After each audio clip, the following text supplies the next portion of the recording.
नमस्कार, एनडीटीवी मध्य प्रदेश छत्तीसगढ़ देख रहे हैं आप। मैं हूं अमृत तिवारी। अहम खबर भोपाल से। एमडी ड्रग्स फैक्ट्री से जुड़ा मामला है। एनसीबी की कार्रवाई के बाद जागी है भोपाल पुलिस। बगरोदा में मौजूद फैक्ट्रियों की होगी जांच। फैक्ट्रियों की जांच के लिए बनाई गई है 6 टीमों में 60 पुलिसकर्मी शामिल किए गए हैं। अब तक 15 फैक्ट्रियों की सर्चिंग की गई है। फैक्ट्रियों में मौजूद लोगों का डेटा तैयार हो रहा है। ड्रग मामले में जांच के दौरान बड़े खुलासे हुए हैं। बिना पुलिस वेरिफिकेशन फैक्ट्री और गोदाम को शुरू किया गया और स्थानीय लोगों को ड्रग बनाने की जानकारी यहां पर नहीं थी। तो ये एक के बाद एक जानकारी सामने आ रही है और इस मामले में जांच जारी है। तो बिना पुलिस वेरिफिकेशन दिया गया था फैक्ट्री और गोदाम। स्थानीय लोगों को ड्रग बनाने की जानकारी नहीं थी। ड्रग मामले में जांच के दौरान ये बड़े खुलासे हुए हैं। फैक्ट्रियों में मौजूद लोगों का डेटा तैयार हो रहा है। अब तक 15 फैक्ट्रियों की सर्चिंग की गई है। 6 टीमें बनाई गई हैं जिसमें 60 पुलिसकर्मी शामिल किए गए हैं। फैक्ट्रियों की जांच के लिए ये 6 टीमें लगातार सर्च अभियान चला रही हैं। बगरोदा में मौजूद फैक्ट्रियों की जांच हो रही है। एनसीबी की कार्रवाई के बाद अब भोपाल पुलिस का एक्शन भी नजर आ रहा है। एमडी ड्रग्स मामले से जुड़ी ये खबर आपको बता रहे हैं राजधानी भोपाल से। अब आगे देखना होगा जांच में और क्या कुछ चीजें निकलकर सामने आती है। बहरहाल एक के बाद एक खुलासे हो रहे हैं एमडी ड्रग्स फैक्ट्री मामले को लेकर। सहयोगी आकाश हमारे साथ जुड़ गए हैं।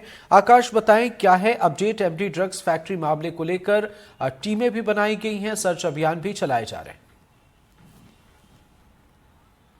देखिए, बीते दिन गुजरात एटीएस और एनसीबी की टीम ने बड़ी कार्रवाई करते हुए मध्य प्रदेश की राजधानी भोपाल में ड्रग फैक्ट्री जो एमडी बनाने का काम करती थी, इसका भांडाफोड़ किया। करीब 1800 करोड़ की जो सामग्री है यहां से बरामद की गई और इस कार्रवाई के बाद अब भोपाल पुलिस एक्शन मोड में नजर आ रही है। भोपाल पुलिस ने भोपाल से सटे आउटर इलाके में जो बगरोदा इंडस्ट्रियल एरिया है, इसमें स्थित सभी फैक्ट्रियों की जांच पड़ताल शुरू कर दी है। यह जांच पड़ताल इसलिए की जा रही है कि क्योंकि जिस फैक्ट्री में ड्रग्स बन रहा था वो किराए पर ली गई थी और उसकी जानकारी न तो पुलिस की थी और ना ही मध्य प्रदेश इंडस्ट्रियल डिपार्टमेंट यानी कि एमपीआईडीसी को थी। और यहाँ आसपास के जो लोग थे उन्हें जानकारी तक नहीं थी कि यहाँ ड्रग्स बनाई जाती है। और इतनी बड़ी मात्रा में ड्रग्स के कारखाने के खुलासे होने के बाद एक गोदाम भी पकड़ी गई। इस गोदाम को भी बिना पुलिस को जानकारी दिए किराए पर दी गई थी। कुल 2 दुकानें थी जहां पर बड़ी संख्या में एमडी ड्रग्स बनाने का कच्चा माल भोपाल पुलिस ने बीते दिन बरामद किया था।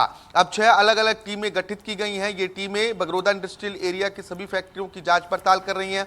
एक एक फैक्ट्रियों की सर्चिंग की जा रही है। यहाँ पर जो सामग्री बनाई जा रही है उसकी भी जांच हो रही है। यहाँ पर रखे केमिकल्स को भी जांचा जा रहा है और कर्मचारियों का डेटा भी तैयार किया जा रहा है। कुल 60 पुलिसकर्मी 6 टीमों में शामिल हैं क्योंकि बगरोदा इंडस्ट्रियल एरिया में कुल 423 प्लॉट हैं। इन 423 प्लॉट्स में से करीब 125 प्लॉट पर इंडस्ट्रियल जो कंपनीज हैं वो संचालित हो रही हैं। ऐसे में 100 से अधिक कंपनियों को जांचना भी पुलिस के लिए चुनौती होगी। लेकिन एक बड़ा सवाल यह है कि भोपाल पुलिस के नाक के नीचे इतनी बड़ी संख्या में एमडी जैसा ड्रग्स बनाया जा रहा था लेकिन लोकल पुलिस और इंटेलिजेंस को भनक तक नहीं लगी। गुजरात एटीएस इस कंपनी पर करीब 1 महीने से नजर रखे हुए थी और सूरत में गिरफ्तारी के आधार पर जो पूछताछ हुई इसके बाद भोपाल में रेड की गई। एनसीबी दिल्ली की सहायता से 2 लोगों को यहां से गिरफ्तार किया गया। इनसे पूछताछ हुई तो एक आरोपी को मंदसौर से भी पुलिस ने गिरफ्तार किया। एक बड़े नेटवर्क का खुलासा राजधानी भोपाल से बीते दिन हुआ है और अब इसी मामले में ये कार्रवाइयां चल रही हैं। बिल्कुल आकाश, आपने बिल्कुल सही कहा कि चुनौतियां तो हैं प्रशासन के लिए। डेटा तैयार करना और तमाम फैक्ट्रियों की जांच करना, क्योंकि 1-2 है नहीं।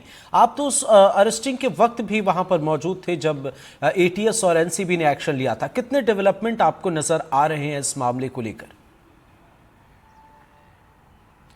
देखिए, इस इंडस्ट्रियल एरिया में 423 प्लॉट हैं। इन 423 प्लॉट में से करीब 125 प्लॉट पर जो कंपनी है वो संचालित हो रही हैं।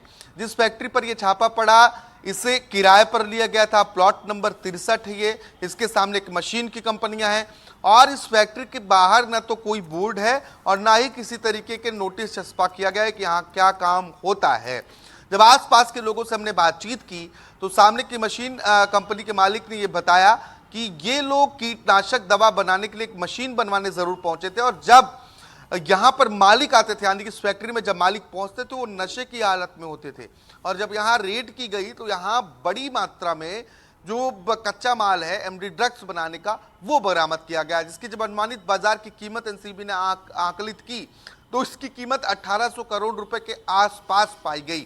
तो ऐसी कंपनियां जो गुमनाम तरीके से चल रही हैं, जिनकी कोई जानकारी नहीं है और वहां अंदर किस तरीके की गतिविधि संचालित हो रही है किसी को पता नहीं, ऐसे में बहुत जरूरी हो जाता है कि किसी भी इंडस्ट्रियल एरिया या किसी रहवासी इलाके में भी ना तो ऐसे लोग रहें और ना ही इस तरीके की गतिविधियां संचालित हों।